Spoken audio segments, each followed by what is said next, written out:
here. All right. So first of all, welcome to this series on getting unstuck and finding your answers. We have to start a series on getting unstuck with jokes. And that's what we're going to do. So you're unmuted right now. So I know if I can tell if the jokes are funny or not. So by the way, if it's your first time in a class with me live, welcome. It's really great to have you. You're welcome to write your name and where you're from in the chat box if you'd like to say hi to everyone. So first joke. What do you call a motorcycle with a good sense of humor? A Yamaha ha ha ha ha. That's not bad. All right. What kind of books do skunks read? Best smellers. I like that. Best smellers. Why are batteries always sad? Because they're never included. That's a good one. That might be my favorite. Yeah. That's better. They're never included. I think there was a movie with that title. Batteries aren't included. What did the one car muffler say to the other car muffler? Boy, I'm exhausted. All right, just two more. What did the alien say to the cat? Take me to your litter. Oh, that's terrible. That's so bad. All right, one more. Which household cleaner do Dalmatians fear most? Spot remover. That's pretty good. That's pretty good. All right, I'm gonna mute you guys here. Some little background noise. But welcome to class. Spot remover. I like that. I had a Dalmatian as a kid. His name was Pirate. He had one patch over his eye, so we named him Pirate. He was wild. Those Dalmatians are wild. Hi, everyone. Hi, South Carolina, Tennessee, Massachusetts, LA. Hello, hello. Good to see you all. Hi, Texas. So this is a brand new series I'm teaching for meditation school, getting unstuck and finding your answers.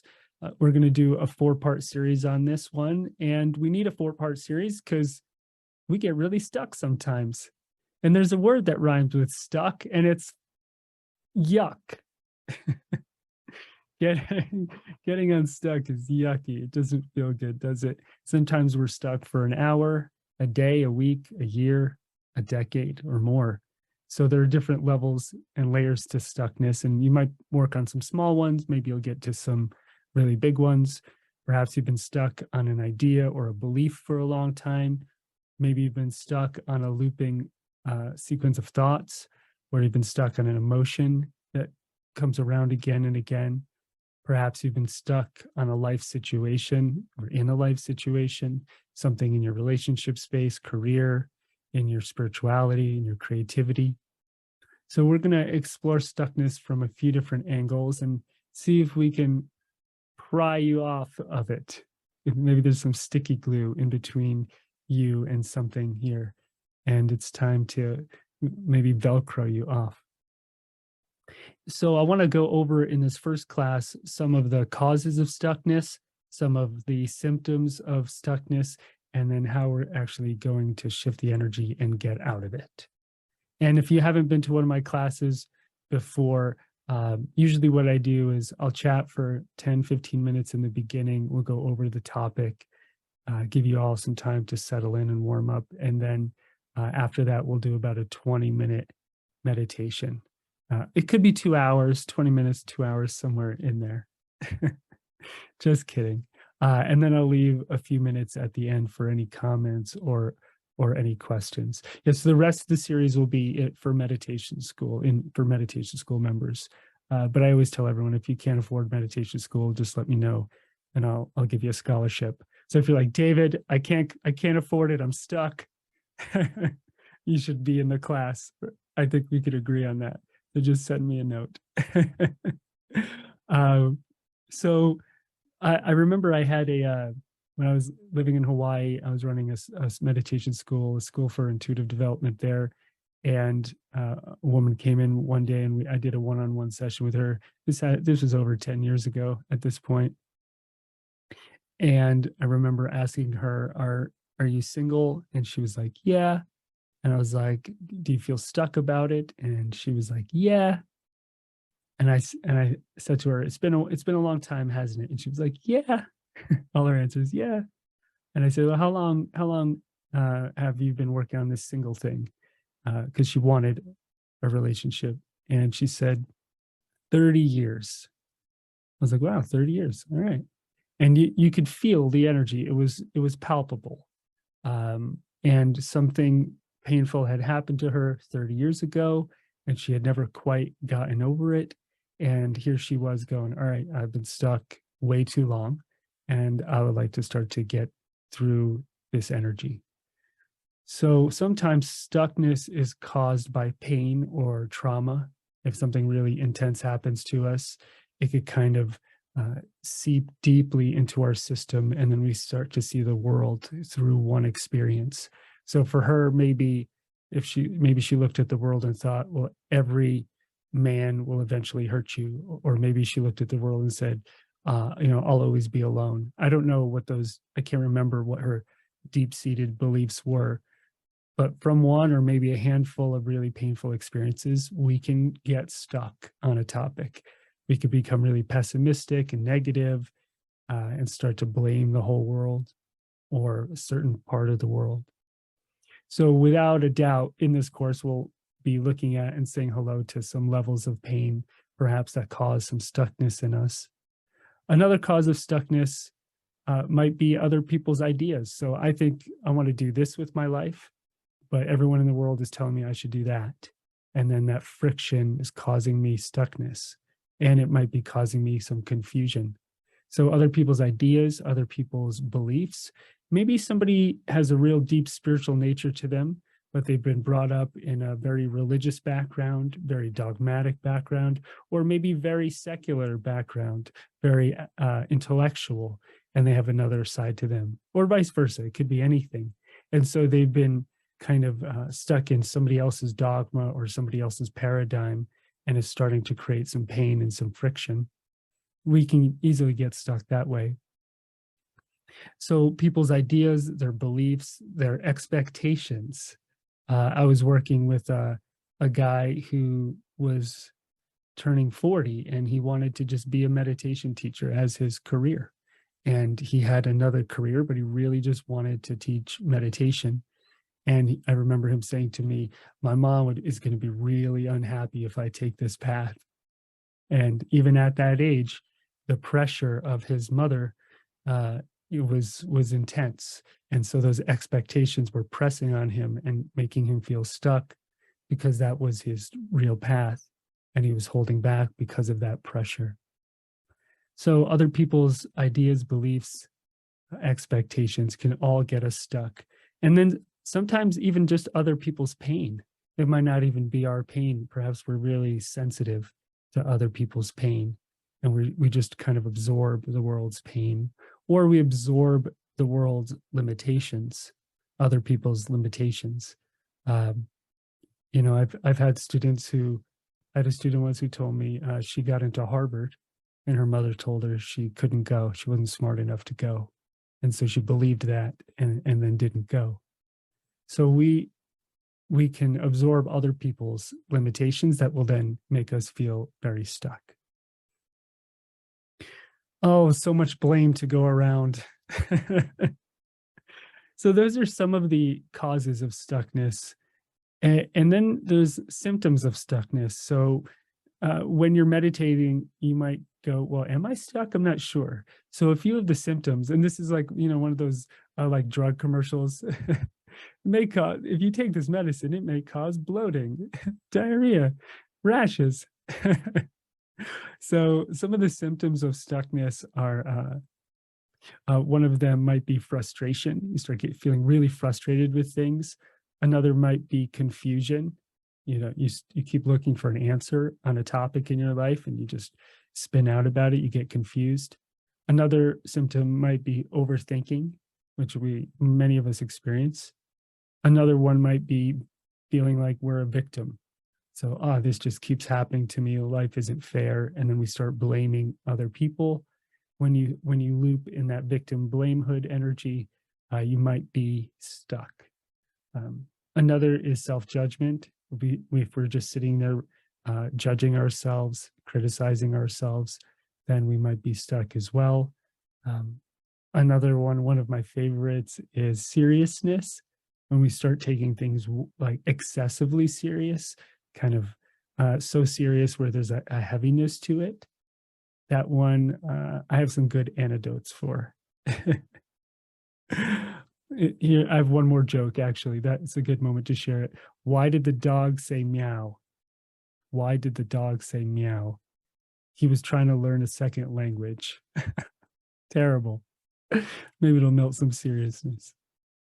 So excessive seriousness could be a symptom of stuckness, and apathy can be a symptom of stuckness. I mean, it could be a cause as well. But if you're finding yourself being apathetic, you don't want to get up, you don't feel like doing anything, you might notice underneath that apathy, there might be some stuckness. And then what happens when we're stuck? Maybe our career doesn't move forward, our relationships don't move forward. Maybe our finances are stuck. Maybe we want to move to another location, but we can't make a decision. So stuckness can really affect us from moving forward in our lives. And then the longer that goes on, the more the frustration builds, maybe the angrier we get. And then perhaps it's like, having the car in park and we keep hitting the gas and the engine is revving up, but nothing is happening. Have you ever felt that? Or do you feel that way often? I know we all on occasion hit that energy. And so pretty much from now through November, for these meditation school classes, each month we're going to work on this energy. And so one side is getting unstuck, and then the other side of getting unstuck, the product of getting unstuck, the byproduct of it is finding our answers and our energy moving. So if I'm looking for an answer around something and I can't seem to find it, I might be stuck. And then when I shift it, that answer might download, it might appear as a vision, as an image in meditation. You might just get an idea or one of those aha epiphany moments like, whoa, oh yes, of course. And to get to that, we might have to work through some layers and work through some energy. Usually, when someone comes to me and they're looking for an answer, almost always there's some layers between them and their answer. And almost always they want their answer right now, David. I want my answer today. How much is it going to cost? Right? They want the answer now. But usually the more they want the answer, the more intense they are about wanting their answer, the more energy they have to work on. And sometimes those folks don't want to work on the energy. They just want some psychic kind of corner to just feed them an answer and then move on.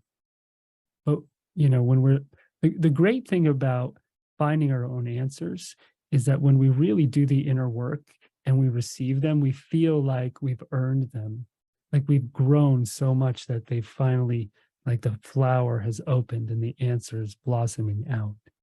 So and every spiritual teacher since the beginning of time says this, that our answers are within us, but they might be covered up by layers and layers of stuckness. And so when we work on ourselves and we work our layers and we work our energy, then the answer might it might bubble out and come up into our awareness. It might download because now there's room on the hard drive, there's space. So it kind of comes down from the heavens. It might flower from our hearts. It might just kind of open up from the heart center. So answers, they might come in different ways. You want to be open to that, but we'll do some meditating on how to start to connect with them and see them. And one of your answers that you might find in this series is that you're stuck, and you can start to be aware of how stuck you are. So maybe you had a vague notion, but you go, oh, wow, I'm like 80% stuck. And that answer in and of itself starts liberating us from that energy. Because if we know where we are, then we can start to move forward. But if we're in denial, then we might just spin around something for a really long time. So first, we want to find out what it is we're stuck about and how stuck we are, perhaps how long we've been stuck for. and who we should blame for it. Make a list. Just kidding. You've already done that in your head probably many times. And then we could start to work the energy and really take some steps. So I hope by the end of this series, if you sit with me for the whole thing, you really work it and some of your answers land in your awareness, and then perhaps you take action and shift your life. Always blaming the dog, Kathy. Yeah, me too. I once had dinner with a famous musician who told me he grew up in the ghetto, like real rough childhood, homeless, moving from place to place, and just really hard early childhood. But his mother used to constantly play Tony Robbins tapes, you know, the motivational speaker. If anyone wants to get unstuck, say I. I love it. Very affirming. I. And that guy will get you unstuck, man. So he's so intense. I would just get unstuck because I was scared of him. Come on, David, you got this. Stop being a pansy. Stand up. Okay. Not the way I teach. I don't have that gumption.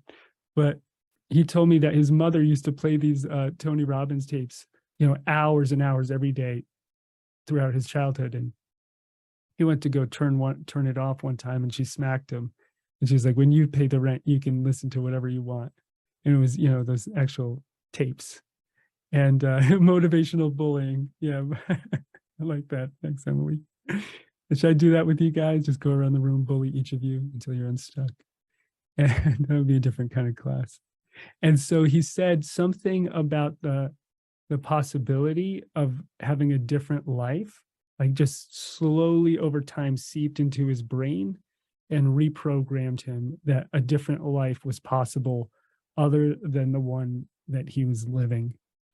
And it wasn't like just one thing that Tony said. It was just years of absorbing this idea that you can take responsibility and shift your life from the inside out. And I just love that story because he went and did it. And it was pretty cool to see what he had accomplished and really shifted that energy. So perhaps I could be just a little whisper in your ear if you need some of that motivation, if you do have some apathy or you feel like you've given up a bit, or it's just been the same so long that like you think you can overcome it, but you kind of start believing that you can't because every day is proof and verification that nothing's changing. You know, sometimes we start to almost like a trial lawyer point things out to ourselves. See, nothing's changing. Look, all of this, look at all this evidence. It's the same. In meditation, we might have to go, oh, look, there's a trial lawyer voice who's saying everything's the same. That is the stuck energy. I've caught him. I've caught her. I've caught her. Right? So any voice that says anything like that to you that's negative, that's part of the energy making you stuck. You have to separate from that and realize that that energy is probably born of some kind of pain, and it's time to work through it. Yeah. I heard a whisper today, and it was David asking if I was going to come to class. I like that. Thanks, Melanie. So let's grab a seat. Let's do some meditating. I yammered on for long enough, I think. If you're listening at work, all good. Listen wherever you need to. Work the energy from the highway, work it from your house, work it from the basement, work it from the car. Doesn't matter. You work your energy wherever you are. Watch out. You might work your energy too much. Your boss might walk by and notice why you unstuck. Get back to being stuck. I need you there. Stop changing. Don't go changing. You're going to piss me off if you change. You know what gets me unstuck? I was actually doing it today. Sometimes I'll sing a song in the voice of a cat. Meow meow meow meow meow meow meow meow meow meow meow meow meow meow. Play the world's smallest violin. It's really hard to take things excessively seriously when you're singing something like the national anthem. in meows. So